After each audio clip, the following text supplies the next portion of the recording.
अस्सलाम वालेकुम स्टूडेंट्स, मैं हूं आपका फिजिक्स टीचर। उम्मीद है आप सब खैरियत से होंगे। जैसा कि आप लोग जानते हैं कि आप लोगों को फर्स्ट ईयर से सेकेंड ईयर में प्रमोट कर दिया गया है, तो हम सेकेंड ईयर का सिलेबस स्टार्ट करने लगे हैं। हमारा आज का जो पहला लेक्चर है उसमें हम चैप्टर 12 को डिस्कस करेंगे। चैप्टर 12 जो है वो इलेक्ट्रोस्टैटिक्स के नाम से है। इलेक्ट्रोस्टैटिक्स को समझने के लिए सबसे पहले उसके हमें बेसिक कंसेप्ट्स समझने पड़ेंगे। बेसिक कंसेप्ट में सबसे पहले तो हम उस चैप्टर की डेफिनेशन के बारे में पढ़ेंगे। डेफिनेशन ये है, the branch of physics that deals with the study of charges at rest. Electrostatics दो वर्ड्स का कॉम्बिनेशन है। इसमें दो पार्ट्स हैं। पहला पार्ट है इलेक्ट्रो। इलेक्ट्रो मीन्स, जैसा कि आप देख सकते हैं, electro means charge and static means stationary. यानी कि इलेक्ट्रोस्टैटिक का मतलब है स्टेशनरी चार्ज। तो इसकी जो डेफिनेशन बनेगी वो होगी, branch of physics that deals with the study of charges at rest. यानी कि हम इलेक्ट्रोस्टैटिक्स में ऐसे चार्जेस को स्टडी करेंगे जो कि मूव नहीं कर रहे होंगे, बल्कि क्या होंगे, रेस्ट में होंगे। उसके बाद अगर हम नोट पढ़ें, यहां पर हमारे जहन में एक ख्याल आता है, एक बात आती है कि चैप्टर 12 इलेक्ट्रोस्टैटिक्स में तो हम ऐसे चार्जेस को स्टडी करेंगे जो कि रेस्ट में होंगे। लेकिन अगर हम ऐसे चार्जेस जो कि मूव कर रहे हो, अगर हम उनकी स्टडी करना चाहें तो उसके लिए भी तो कोई चैप्टर होगा। तो हमारे सिलेबस में जो नेक्स्ट चैप्टर है, चैप्टर नंबर 13, वो चैप्टर नंबर 13 इन्हीं चार्जेस के मुतालिक है जो कि मूव कर रहे होंगे। अब उसका नाम होना चाहिए था इलेक्ट्रोडायनामिक्स, लेकिन आपके सिलेबस में, आपके बुक में उसका नाम जो है वो करंट इलेक्ट्रिसिटी रखा हुआ। तो नोट में यही कुछ लिखा हुआ है कि similarly charges moving will be studied in the next chapter which is called current electricity. यानी कि सिंपली अगर हम चार्जेस रेस्ट में हैं, उनको स्टडी करना चाहते हैं, तो उसके लिए हमारा है चैप्टर नंबर इलेक्ट्रोस्टैटिक्स। और अगर हम मूविंग चार्जेस को स्टडी करना चाहते हैं तो उसके लिए हमारे पास सेकंड चैप्टर है जिसका नाम है इलेक्ट्रोडायनामिक्स या करंट इलेक्ट्रिसिटी। नेक्स्ट अगर हम इंपॉर्टेंट पॉइंट्स इस चैप्टर को स्टडी करने से पहले डिस्कस कर लें तो वो ज्यादा बेहतर है, क्योंकि हम इस चैप्टर में बात कर रहे हैं चार्जेस की। तो सबसे पहले हम अगर चार्ज को डिस्कस कर लें तो चार्ज जो है वो क्या होता है।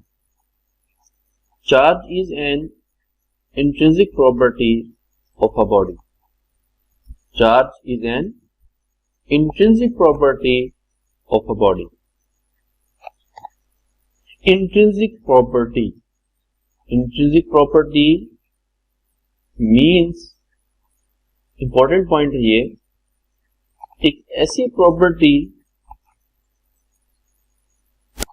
जिसके बारे में हम ये नहीं कह सकते कि ये चीज उसमें क्यों पाई जाती है।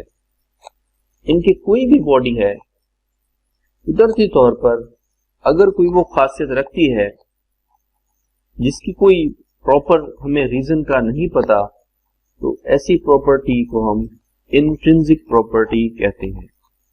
यानी किसी बॉडी के ऊपर चार्ज होना ये उसकी इंट्रिंसिक प्रॉपर्टी है, ये उसकी प्रॉपर्टी है। इंट्रिंसिक क्यों कह रहे हैं? Having no reason, having no reason. अगर हम इसकी एग्जांपल लें तो किसी बॉडी का जो मास है वो भी उसकी इंट्रिंसिक प्रॉपर्टी होता है। किसी बॉडी के ऊपर मास का होना भी उसकी इंट्रिंसिक प्रॉपर्टी कहलाता है। आगे इंपॉर्टेंट दो नोट्स लिखे हुए हैं कि मास कैन एग्जिस्ट विदाउट चार्ज, यानी कि अगर अकेला मास जो है वो एग्जिस्ट कर सकता है, जरूरी नहीं है कि उसके ऊपर चार्ज हो। अगर चार्ज होगा तो मास होगा, ऐसा बिल्कुल नहीं है। Mass can exist without charge but charge can not exist without mass. लेकिन मास के बगैर चार्ज एग्जिस्ट नहीं कर सकता, क्योंकि चार्ज के होने के लिए मास का होना जरूरी है और मास के होने के लिए चार्ज का होना बिल्कुल जरूरी नहीं है। तो यहाँ पर एक अहम पॉइंट था, क्योंकि हम चैप्टर चार्जेस के मुतालिक स्टडी करने लगे हैं, तो यहाँ पर हमने चार्ज को डिफाइन किया है कि चार्ज क्या चीज है। Charge is an intrinsic property of a body. किसी भी बॉडी की चार्ज जो है वो इंट्रिंसिक प्रॉपर्टी होते हैं। इंट्रिंसिक वर्ड जो हम इस्तेमाल करते हैं इसका मतलब ये है कि हैविंग नो रीजन, कि उसकी रीजन का हमें नहीं पता होता, कि प्रॉपर्टी नेचुरल तौर पर उसके अंदर पाई जाती है, हम जस्ट उसको स्टडी कर सकते हैं।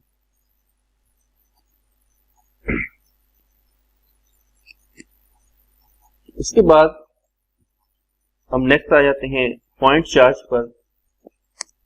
पॉइंट चार्ज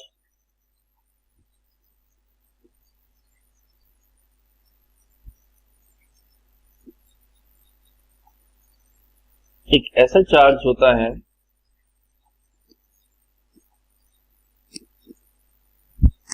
जो बहुत ही स्मॉल साइज का होता है। यानी कि पॉइंट चार्ज हम कह सकते हैं कि चार्ज ऑन अ पॉइंट, या फिर हम उसे कह सकते हैं डायमेंशनलेस चार्ज। डायमेंशनलेस का मतलब होता है having no height, having no length, having no width. हम अपने चैप्टर में ज्यादातर स्टडी करेंगे फील्ड चार्ज को, और उस फील्ड चार्ज को स्टडी करने के लिए हम पॉइंट चार्ज का इस्तेमाल करेंगे। पॉइंट चार्ज क्या होता है? चार्ज ऑन अ पॉइंट और डायमेंशनलेस चार्ज। इसको मजीद हम आगे एक्सप्लेन करते हैं कि यहां पर एक डायग्राम जो बनी हुई है ये वाली, ये दो पॉजिटिव चार्जेस मैंने यहां पर रखे हैं, जिनके दरमियान जो डिस्टेंस है, जिनके दरमियान जो डिस्टेंस है वो बहुत ही कम है बानिस्बत किसके? इन चार्जेस के साइज के। बेसिकली कोई चार्ज पॉइंट ऐसा एग्जिस्ट कर ही नहीं सकता, ये हमारी कंसीडरेशन होती है। ये दो चार्जेस हैं, इनके दरमियान डिस्टेंस जो है वो कम है इनके साइजेस के, मींस के no point charge, not point charge. इनको हम या इसमें से किसी एक को या दोनों को हम पॉइंट चार्ज नहीं कह सकते। लेकिन अगर इन्हीं चार्जेस के दरमियान डिस्टेंस को बहुत ज्यादा बढ़ा दिया जाए, ये दो पॉजिटिव चार्ज हैं, इनके दरमियान अगर डिस्टेंस को बढ़ा दिया जाए तो फिर ये क्या कहलाते हैं? पॉइंट चार्ज कहलाते हैं। तो उसकी फिर डेफिनेशन क्या बनेगी? When distance between charges is very large as compare to their size, then they can be considered as point charge. अगर दो चार्जेस के दरमियान डिस्टेंस इतना बढ़ा दिया जाए कि उन चार्जेस के दरमियान डिस्टेंस ज्यादा हो उनके साइज से, तब हम उनको कंसीडर कर सकते हैं एक पॉइंट चार्ज।